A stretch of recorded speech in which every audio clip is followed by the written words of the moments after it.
حضرت امام حسین ان کے متعلق ہے کہ ایک بار حضرت عمر ممبر پر کھڑے تھے، وہ دوڑتے ہوئے آئے مسجد میں، حضرت حسین کو ایسا لگا کہ رسول اللہ خطبہ دے رہے ہیں۔ وہ یادیں کہاں سے جاتی جو رسول اللہ کو خطبہ دیتے ہوئے دیکھا تھا۔ دوڑتے ہوئے آئے، دیکھا عمر فاروق خطبہ دے رہے ہیں، تو چیخ کر کے کہا کہ آپ میرے نانا کے ممبر سے اتر جاؤ، یہ میرے باپ کا ممبر ہے، اپنے باپ کے ممبر پر جاؤ، تمہارے باپ کے ممبر پر جاؤ۔ حضرت عمر اتر گئے، یہ نہیں کہ خطبہ قائم رکھا، فوراً اتر آئے اور شہزادے کو پکڑ کر کے رونے لگ گئے۔ سچ کہا ہے حسین، یہ ممبر تو تمہارے گھر کا ہی ہے، یہ ممبر تمہارے باپ کا ہے، تمہارے نانا کا ہے، اور انہوں نے یہ عزت بخشی ہے ہمیں کہ ہم اس ممبر پر کھڑے ہوتے ہیں۔ اگر آپ اجازت دیں تو میں خطبہ دوں، ورنہ میں یہیں بیٹھا رہوں۔ یہ مقام تھا امام حسین کا، بچپنے کی بات کر رہا ہوں۔ پھر انہوں نے کہا آپ خطبہ دیں، حضرت عمر خطبہ دینے لگے۔ عزیزان گرامی، رسول کریم صلی اللہ تعالی علیہ وسلم کے اس عظیم خانوادے کی بات کر رہا ہوں۔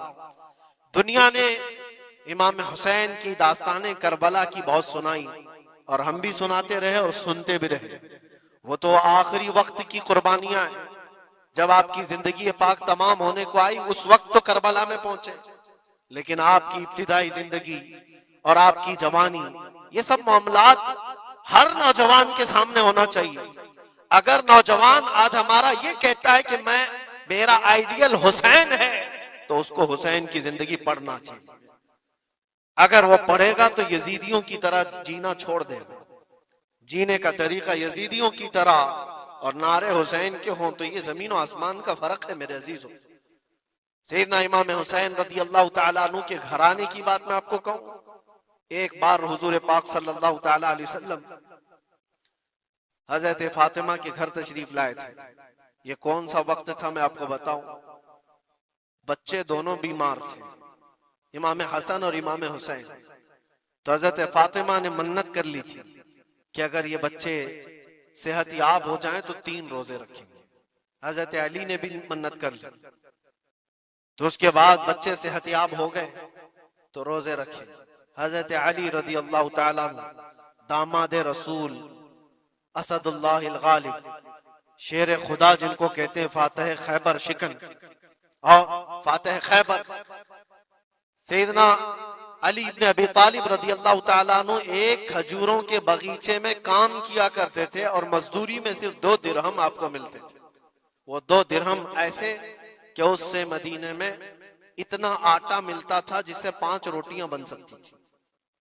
یہ دن کی مزدوری تھی ان کی، دن بھر کام کر کے آتے، روزہ رکھ کر کے گئے تھے، کام کر کے 2 درہم مزدوری میں لے آئے، اور اس کے بعد آٹا خرید کر لائے اور کہا فاطمہ روٹیاں بنا لو۔ 5 لوگ تھے گھر میں، حضرت فاطمہ، حضرت علی اور آپ کی ایک کنیز فضہ، اور حضرت حسن اور حسین رضی اللہ تعالیٰ عنہ۔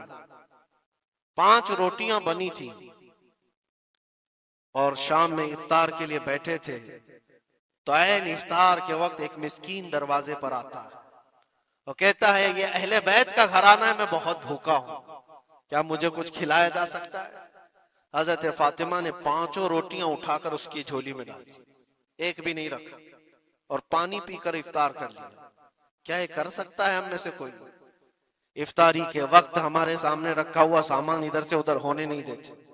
کوئی تمہارا شربت تھوڑا سا اٹھا لے تو دیکھو پارا کتنا چڑھ جاتا ہے۔ افطاری کے وقت تو سب کو بھوک شدت کی لگی رہتی، اور اس وقت گھر میں جو موجود ہے وہ اٹھا کے دے دینا۔ مسکین تو لے کر چلا گیا، اور یہ پانی سے افطار کر کے رہ گئے، رات کو اسی پانی سے سحری بھی، دوسرا روزہ تھا۔ حضرت علی مزدوری پر گئے، پھر وہی مزدوری، اور آٹا لائے، 5 روٹیاں بنی، اور افطار میں بیٹھے تھے کہ ایک یتیم بچہ آ گیا جس کے ماں باپ نہیں تھے۔ اس نے آواز لگانی شروع کی کہ میرا کوئی نہیں ہے، میرا آسرا نہیں ہے، میرا باپ نہیں ہے، میں یتیم ہوں، کیا مجھے اس گھر سے کھلایا جا سکتا ہے؟ آج حضرت فاطمہ نے وہ 5 روٹیاں اٹھائی، اس کی جھولی میں ڈال دی، کہا صبر کر لو، ہم پانی پی لیں گے۔ پانی پی کر دوسرا دن افطار کر لیا انہوں نے، اور اس دن اسی طرح سے سحری کیے، اور تیسرا روزہ تھا۔ کون رکھ سکتا ہے میرے عزیز؟ ایک روزہ ہی لوگوں کے لیے کتنا بھاری ہوتا ہے. تیسرا روزہ تھا بغیر کسی چیز کے کھائے ہوئے, اور تیسرے روزے کے بعد پھر مزدوری کی حضرت علی نے, پھر اتنی مزدوری سے آٹا خرید لائے, 5 روٹیاں بنی, اور آج ان کے کھانے کا وقت تھا, افطاری کرنے ہی والے تھے. جیل سے چھوٹا ہوا ایک قیدی ان کے گھر کے پاس آیا. قیدی تھا جو برسوں سے جیل کی سزا کاٹ رہا تھا, اچانک آیا اور کہا میں بہت بھوکا ہوں, میرے پاس کوئی اسباب نہیں, کھانے پینے کا کوئی سامان نہیں, اور میں نے اس گھرانے کی بڑی تعریف سنی ہے, یہ اہل بیت کا گھرانہ ہے, کیا مجھے کھلایا جا سکتا ہے؟ یقیناً وہ لجپال گھرانہ ہے, وہ سخی گھرانہ ہے. آج بھی 5 روٹیاں اٹھائی اور ڈال دی, اور حالت یہ ہو گئی تھی کہ سب کا پیٹ پیٹ سے لگ گیا تھا, اور آواز نہیں نکل رہی تھی کسی کی. تیسرا دن گزرا تھا, اور اس وقت سب حسنین کریمین طاق میں دبکے ہوئے اندر بیٹھے ہوئے تھے. حضرت علی جھکے ہوئے تھے, حضرت فاطمہ بھی وہ سجدے میں تھی. رسول کریم صلی اللہ تعالی علیہ وسلم اس حالت میں اس گھرانے میں تشریف لاتے, اور آئے آواز دیا تو آواز کسی کی نکل نہیں رہی, سناٹا ہے گھر میں. دیکھا تو حسنین کریمین جسم پورا لاغر دکھ رہا ہے, دیوار سے دبکے ہوئے بیٹھے ہیں, حضرت فاطمہ الگ, حضرت علی الگ.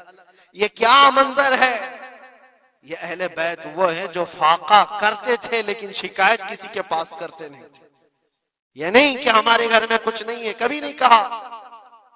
اسی طرح بیٹھے رہے. اللہ کے نبی صلی اللہ علیہ وسلم پوچھ رہے تھے تمہیں کیا ہو گیا؟ اسی اسنا میں ان کا جواب آنے سے پہلے جبرائیل امین آیت لے کر کے آ گئے. آیت لے کر کے آ گئے. قرآن پاک کی آیت سورہ دہر میں آج بھی موجود ہے. اللہ تعالیٰ فرماتا ہے وَيُطْعِمُونَ الطَّعَامَ عَلَى حُبِّهِ مِسْكِينًا وَيَتِيمًا وَأَسِيرًا. اے رسول پاک, یہ وہ گھرانہ ہے جو اللہ کی محبت میں کبھی مسکین کو کھلاتا ہے, کبھی یتیم کو کھلاتا ہے, اور کبھی قیدیوں کو کھلاتا ہے. اور حضور کو حضرت جبرائیل نے بشارت دی, نہ وہ مسکین گھر پہ آیا تھا, نہ یتیم گھر پہ آیا تھا, نہ قیدی گھر پہ آیا تھا, وہ تو اللہ کا فرشتہ تھا جو اہل بیت کا امتحان لے رہا تھا. اور یہ اہل بیت کا گھرانہ امتحان میں مکمل کامیاب ہے, اور ان کے کھانے کے لیے اللہ تعالیٰ جنت سے کھانے نعمت اتار رہا ہے. یہ وہ گھرانہ تھا. کیا اس صبر کو آپ دیکھ سکتے ہیں بچپن میں جہاں اتنا صبر سکھایا گیا ہو؟ بچوں نے یہ الجھ کر کے کہا ہو کہ ماں کیوں دے رہی ہو روٹیاں, ہمارے لیے بھی تو کچھ رکھو. یہ وہ آداب تھے, یہ وہ پرورش تھی جو کربلا کے میدان میں ان کو جبل استقامت بنایا ہوا تھا. ٹس سے مس نہیں ہوتے تھے.